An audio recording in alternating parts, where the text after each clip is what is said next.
Hello everyone, welcome back. आज के इस वीडियो में हम डिस्कस करने वाले हैं पॉलिटेक्निक एंट्रेंस एग्जाम 2020 से रिलेटेड साइंस के बारे में। डियर स्टूडेंट, इसके पहले मैंने आप लोगों को कई चैप्टर्स के रेगुलर मैथ्स के वीडियो प्रोवाइड कराए हैं, जिसमें मेजॉरिटी ऑफ स्टूडेंट्स ने वहाँ पर कमेंट्स में जाकर के बताया कि सर हमारी थोड़ी सी हेल्प करें साइंस को लेकर के। कई सारे बच्चे वहाँ पर बोल रहे थे कि सर हमें केमिस्ट्री में प्रॉब्लम हो रही है, कई सारे बच्चे बोल रहे सर मुझे फिजिक्स में प्रॉब्लम हो रही है। तो मेरे रहते हुए आपको प्रॉब्लम हो ये मैं नहीं देख सकता हूँ डियर स्टूडेंट्स, इसलिए आज के इस वीडियो में मैं आप लोगों की साइंस की क्लास स्टार्ट करने वाला हूँ। और आज के इस वीडियो में मैं आप लोगों की आपकी केमिस्ट्री का फर्स्ट चैप्टर पढ़ाने वाला हूँ, जो बहुत ही छोटा सा, बहुत ही सिंपल सा चैप्टर है। साइंस को पढ़ाने का मेरा तरीका क्या होगा, सिस्टम क्या होगा, थोड़ा सा आप लोग समझ लीजिए। उससे पहले डियर स्टूडेंट्स हम आपको ये बोल दें कि अगर अभी तक आप लोगों ने अपने टेलीग्राम चैनल को नहीं ज्वाइन किया है डीडी मैथमेटिकल सॉल्यूशन के नाम से, तो उसको आप लोग जरूर ज्वाइन कर लीजिए। अब जल्द ही मंडे से ही वहाँ पर आप लोगों को रेगुलर मटेरियल प्रोवाइड कराए जाएंगे। अभी तक कई सारी वीडियो में मैंने ऐसा बोला था कि वहाँ पर मटेरियल प्रोवाइड कराए जाएंगे, लेकिन उस तरह की अभी ऑडियंस रिटेंशन वहाँ पर मेंटेन नहीं हो पा रही है। तो हम ये चाहते हैं कि इस वीडियो को देखने वाला प्रत्येक बच्चा वहाँ पर जाकर के टेलीग्राम चैनल को ज्वाइन कर ले, अगर वो अपनी प्रिपरेशन को बेटर करना चाहता है तो, क्योंकि वहाँ पर मैं आपको लिखित मटेरियल ज़्यादा मात्रा में प्रोवाइड करूँगा, जिससे आपकी प्रिपरेशन बहुत ही अच्छी हो जाएगी। डियर स्टूडेंट्स, एक जो है कंडीशन और बनी हुई है बच्चों के मन में, एग्ज़ाम कब होगा, कैसे होगा। तो मैं अभी ये बोलूँगा कि फालतू मत परेशान होइए, उन सारे टॉपिक को अभी छोड़िए। अभी आपको प्रिपरेशन अपनी करनी है, बेटर करनी है। जब उसको होना होगा वो हो जाएगा, आपका एडमिट कार्ड आएगा, आपको नोटिफिकेशन मिलेगा। ज़्यादा परेशान मत होइए, बस अपनी प्रिपरेशन को करते रहिए। अगर 2-4 दिन पोस्टपोन होता है तो आपको ज़्यादा ही टाइम मिलने वाला है, पहले तो होने वाला नहीं, तो इसलिए उसके परेशान मत होइए। तो डियर स्टूडेंट्स, आइए हम आपको समझाते हैं कि हमारी जो केमिस्ट्री का फर्स्ट चैप्टर है उसका नाम है विज्ञान एवं रसायन, साइंस एंड केमिस्ट्री। बहुत ही सिंपल सा चैप्टर है। देखो हम आपको बताएं डियर स्टूडेंट्स, आपके एग्जाम में ना हर चैप्टर से 1-2 क्वेश्चन पूछे जाते हैं। इस चैप्टर में भी 2-3 क्वेश्चन ऐसे हैं जो बार बार रिपीट होते हैं। अभी मैं उस क्वेश्चन को भी कराऊंगा, लेकिन उसके पहले हम आपको बताएं कि इस चैप्टर में आपको जानना क्या चाहिए, कि आपको पता होना चाहिए। उसके बारे में और डिटेल से भी आप लोग आगे पढ़ सकते हैं। अभी मैं शॉर्ट में आपको उसके बारे में बताऊँगा।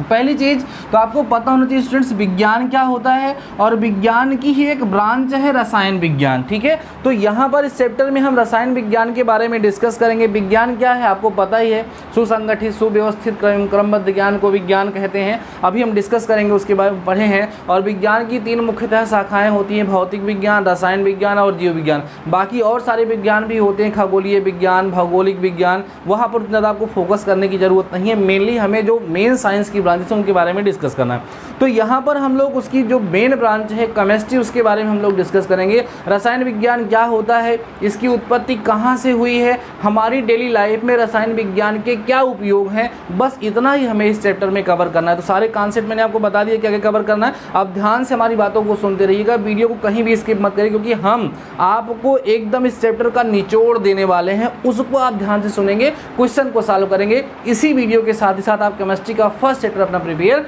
कर लेंगे। तो आइए स्टूडेंट समझाते हैं आप लोगों को। सबसे पहले मैं आपको बताता हूँ विज्ञान क्या है। देखो, जब हम डिटेल में थोड़ा समझाते हैं तो कहीं ना कहीं आपके माइंड में ये डाउट आ सकता है कि सर विज्ञान की परिभाषा लिखने के लिए तो नहीं आएगी। मैं परिभाषा बताऊंगा भी नहीं, आपको ऐसी बातें बताएंगी जो आपके एग्जाम में पूछी जा सकती हैं। सुनते रहिएगा ध्यान से बस। देखो स्टूडेंट्स, विज्ञान जो है वो ग्रीक वर्ड कुछ लोग बोलते हैं, कुछ लोग बोलते हैं लैटिन वर्ड से बना, जिसका नाम है साइंटिया। तो आप याद रखिएगा, ये ग्रीक वर्ड नहीं होता है, ये लैटिन वर्ड है, लैटिन भाषा का वर्ड है। साइंस जो बना हुआ है वो साइंटिया से बना हुआ है। और डियर स्टूडेंट, साइंटिया जो है ना, इसका नाम होता है टू नो या नॉलेज।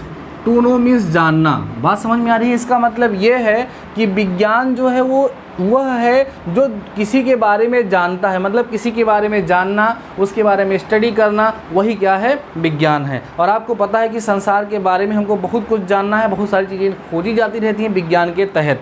ठीक है, तो अब आप बात करते हैं कि इस पे बेसिस क्वेश्चन आपसे क्या पूछा सकता है। सिंपल से खाली इतना पूछा जाएगा, विज्ञान किस भाषा का शब्द है, कहाँ से इसकी उत्पत्ति हुई, बताएंगे लैटिन भाषा का। लैटिन भाषा में कौन सा नाम, साइंटिया। इसको देख लीजिए, ये आपसे पूछा जा सकता है। बात समझ में आ गई होगी।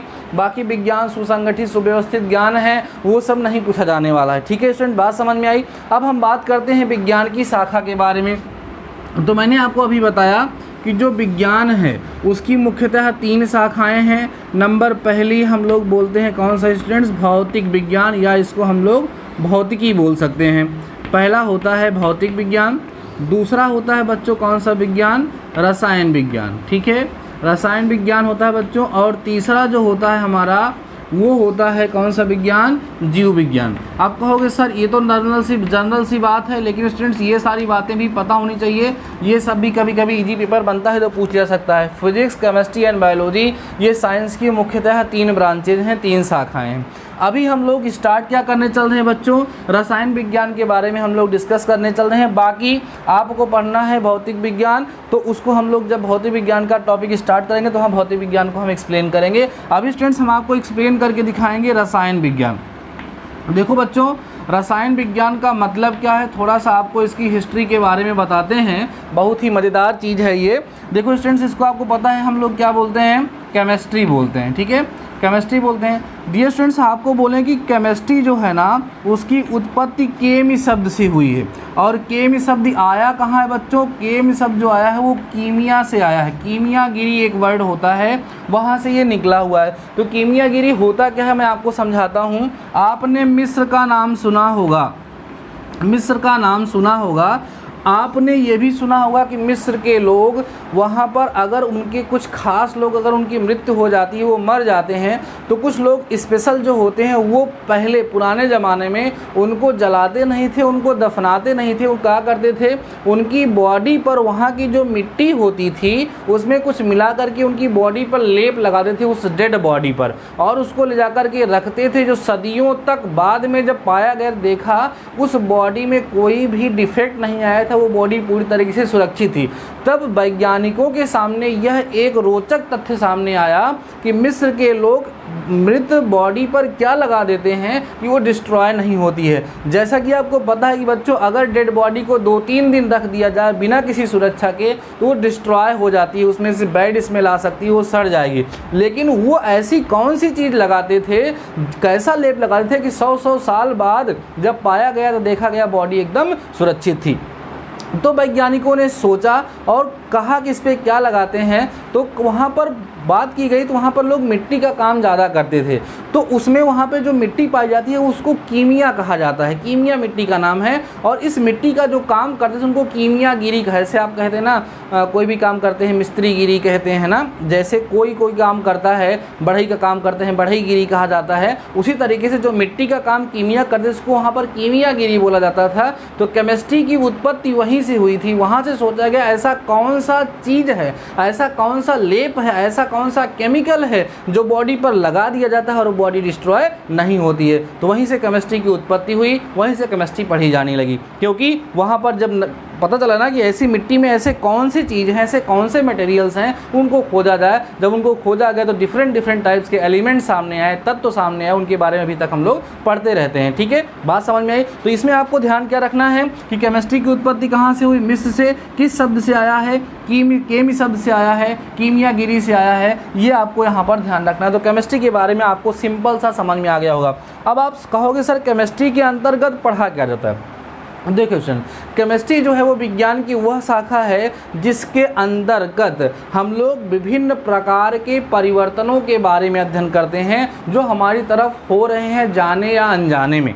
बात समझ में आ रही। बहुत सारे परिवर्तन हमारी डेली लाइफ में होते हैं। बर्फ़ पिघल जाती है, वाटर बन जाता है, दूध रखते हैं, फट के दही बन जाता है। ऐसे बहुत सारे रिएक्शंस, बहुत सारी चीज़ें हमारी डेली लाइफ में होते रहते हैं। उन्हीं सब के बारे में कौन अध्ययन करता है, केमिस्ट्री अध्ययन करती है। ठीक है स्टूडेंट्स, अब हम बात करते हैं कि क्या केमिस्ट्री के भी कुछ ब्रांचेज होती हैं। तो आपको हम बताएं बच्चों कि केमिस्ट्री जो है इसकी 3 शाखाएँ होती हैं, 3 ब्रांचेज होती हैं। एक को बोलते हैं कार्बनिक रसायन। समझना, जितने भी टॉपिक आपको मैं बताऊंगा सारे टॉपिक से क्वेश्चन आ सकते हैं। बोलते क्या बच्चों, कार्बनिक रसायन बोलते हैं। इंग्लिश में इसको हम लोग बोलते हैं ऑर्गेनिक केमिस्ट्री। ध्यान देना, क्या बोलेंगे, ऑर्गेनिक केमिस्ट्री के नाम से इसको हम लोग जानते हैं। ठीक है बच्चों।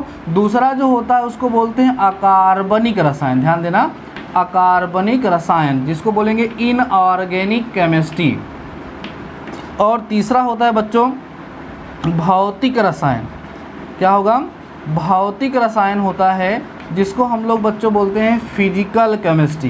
क्या बोलते हैं, फिजिकल केमिस्ट्री के बारे में हम लोग भी आगे चल के स्टडी करेंगे, तो इसको बोलेंगे फिजिकल केमिस्ट्री। ठीक है, बात समझ में आ रही बच्चों। अब सुनो, ये कार्बनिक रसायन क्या है।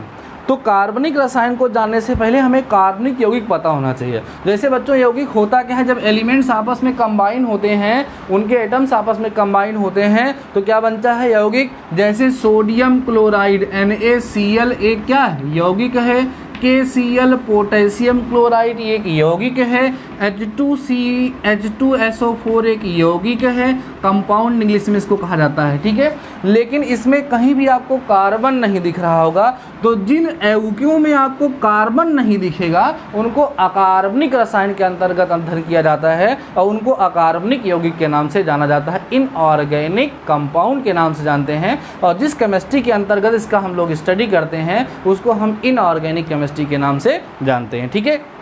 अब सुनिए कार्बनिक रसायन क्या होता है। बहुत सारे कंपाउंड आपने देखा है, CO2 carbon dioxide, CH4 methane होता है, ठीक है, C2H6O12 ये भी एक फार्मूला है, इसमें भी कार्बन है, C2H4 ये इसमें भी कार्बन है। तो ये जितने भी कंपाउंड्स आपके सामने लिखे गए यहाँ आप देख रहे होंगे बच्चों की सभी के सभी में कौन उपलब्ध है, यहाँ पर कौन मौजूद है, कार्बन। इसलिए इन सभी यौगिकों को कार्बनिक यौगिक के नाम से जाना जाता है। और जिस विज्ञान रसायन विज्ञान की वह शाखा जिसमें कार्बनिक यौगिकों का हम अध्ययन करते हैं उसको हम लोग कार्बनिक रसायन ऑर्गेनिक केमिस्ट्री के नाम से जानते हैं। फिजिकल केमिस्ट्री में तत्वों के फिजिकल स्टेट्स वगैरह के बारे में डिस्कस किया जाता है, वो आगे चल के जब आप हायर क्लासेस में जाएंगे तो उसके बारे में काफ़ी डिटेल में हम लोग डिस्कस करते हैं। तो इतनी बातें समझ में आ गई आप लोगों को।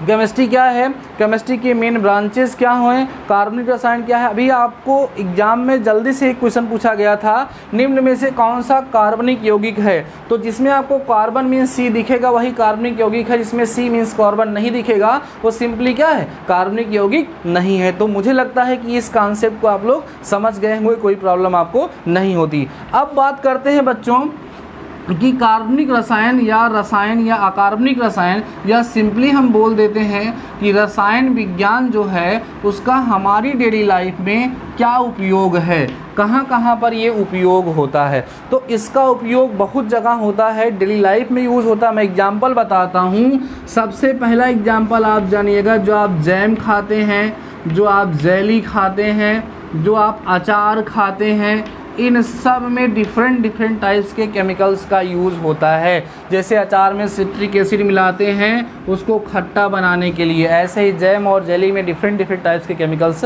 मिलाए जाते हैं। अगली बात सबसे इम्पॉर्टेंट है कि बच्चों आप लोगों ने चिप्स, ध्यान दो, चिप्स खाया होगा, नमकीन खाई होगी जो पैकेट वाली आती है, और आपने ऑब्ज़र्व किया होगा जो चिप्स की पैकेट होती है उसमें कुछ एयर भरी गई होती है। कई लोग तो कमेंट भी करते हैं कि बताओ चिप्स थोड़ी सी है और एयर इतनी सारी भर दिए हैं। लेकिन अगर वो एयर ना भरें तो आपको बताएं कि वो सारे के सारे चिप्स, वो सारे की सारी नमकीन ख़राब हो जाएगी। उसके अंदर बच्चों आपको हम बताएं तो नाइट्रोजन गैस भरी हुई होती है। याद रखिएगा, इम्पॉर्टेंट भी है कि ऑयली सब्सटेंस जो होते हैं उसमें विकृत गंधिता या रेंसिडिटी उत्पन्न हो जाती है। उससे बचने के लिए उसमें नाइट्रोजन गैस भरी गई रहती है। ये भी क्या है, केमिस्ट्री का ही यूज़ है, ठीक है। और समझिए स्टूडेंट, जैसे आज के समय में खेतों में डिफरेंट टाइप के पेस्टिसाइड्स, कीटनाशक, ठीक है, डिफरेंट टाइप्स की खादें प्रयोग की जा रही हैं, जिससे उत्पादन क्षमता काफ़ी ज़्यादा बढ़ जाती है। तो ये सारे के सारे जो मैंने यहाँ पे बोला, ये सब जो है केमिस्ट्री के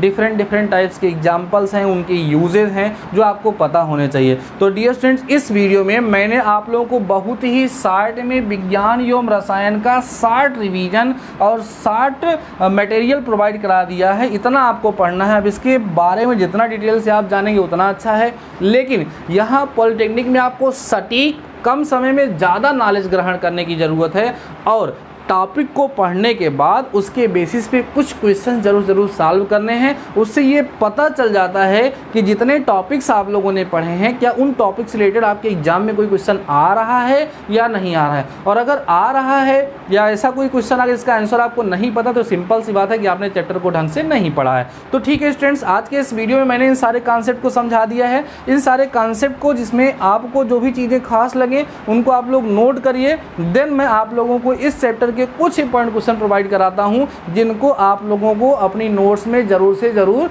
नोट करना है। तो ठीक है students, pause the video and note down. अब देखते हैं स्टूडेंट्स कुछ इंपॉर्टेंट क्वेश्चन। यहाँ पर मैंने आपके 5 इंपॉर्टेंट क्वेश्चन लिख रखे हैं। ये सारे के सारे क्वेश्चन बहुत ही ज़्यादा इंपॉर्टेंट है। सारे क्वेश्चन को समझ लीजिए, सीख लीजिए, जो याद करने वाली चीज़ें उनको याद कर लीजिएगा और इसको अपनी नोट्स में ज़रूर नोट करिएगा। पॉलिटेक्निक एंट्रेंस एग्जाम के दिन पहले आप इसको जरूर रिवाइज कर लेंगे। ठीक है स्टूडेंट्स, पहला हमारा क्वेश्चन है, कह रहा है केमिस्ट्री की उत्पत्ति केमी शब्द से हुई जो कि प्राचीन नाम है। मैंने आपको बताया कि केमी शब्द केमिया अर्थात मिस्र से आया है ना, तो ऑप्शन नंबर डी यहाँ पर बच्चों क्या हो जाएगा, करेक्ट हो जाएगा। फिर बोला है कि BHC का पूरा नाम होता है benzene hydrochloride, benzene hydrogen carbonate, benzene hydroxy carbonate, benzene hexachloride. तो आपको बता दें स्टूडेंट्स कि BHC जो है उसका जो पूरा नाम होता है वो बेंजीन हेक्साक्लोराइड होता है। तो इसमें भी ऑप्शन आपका क्या हो जाएगा बच्चों, करेक्ट हो जाएगा। ठीक है, अब आप थर्ड देखिएगा, कह रहे हैं कि आधुनिक रसायन विज्ञान के जन्मदाता हैं। तो याद रखिएगा, आधुनिक रसायन विज्ञान के जन्मदाता लेओसिए को कहा जाता है। ठीक है, इसमें भी ऑप्शन नंबर बी आपका करेक्ट हो जाएगा। अब क्वेश्चन नंबर 4 क्या स्टूडेंट्स, कह रहा है निम्न में से कार्बनिक यौगिक है। O2 मीन्स ऑक्सीजन नहीं है, अमोनिया नहीं है, CH4 ये है और ये नहीं है। तो ऑप्शन नंबर सी बच्चों यहाँ पर आपका क्या होगा, करेक्ट हो जाएगा। फिर कह रहा है चेचक के टीके के आविष्कारक हैं। चेचक के टीके का आविष्कार किसने किया था, लिखा गया बच्चों एडवर्ड जेनर, बर्जिलियस, फिर लिखा है लुइस पास्चर, लिखा है गेबर। तो इसका ऑप्शन नंबर ए करेक्ट होगा स्टूडेंट। चेचक के टीके के जो आविष्कार किया था वो एडवर्ड जेनर ने किया था। तो डियर स्टूडेंट्स, आज के इस वीडियो में मैंने आप लोगों को केमिस्ट्री का एक चैप्टर पढ़ा दिया है। आप लोगों को अगर वीडियो अच्छा लगा है तो दिल से लाइक करिए और कमेंट्स में जाकर के मुझे ज़रूर बता दीजिए कि सर मुझे केमिस्ट्री अच्छे से समझ में आ रही है। तभी हम आप लोगों को नेक्स्ट चैप्टर केमिस्ट्री का प्रोवाइड कराएंगे और फिजिक्स का वीडियो भी मैं आप लोगों को प्रोवाइड कराऊंगा। और स्टूडेंट्स, हम ये भी कहना चाहेंगे कि अपने दोस्तों की हेल्प करने के लिए आप वीडियो को जरूर शेयर करते रहिए। तो डियर स्टूडेंट्स, आज के इस वीडियो में बस इतना ही। शानदार रहिए, मस्त रहिए, पढ़ते रहिए। मिलते हैं नेक्स्ट वीडियो के साथ, तब तक अपना ख्याल रखिए।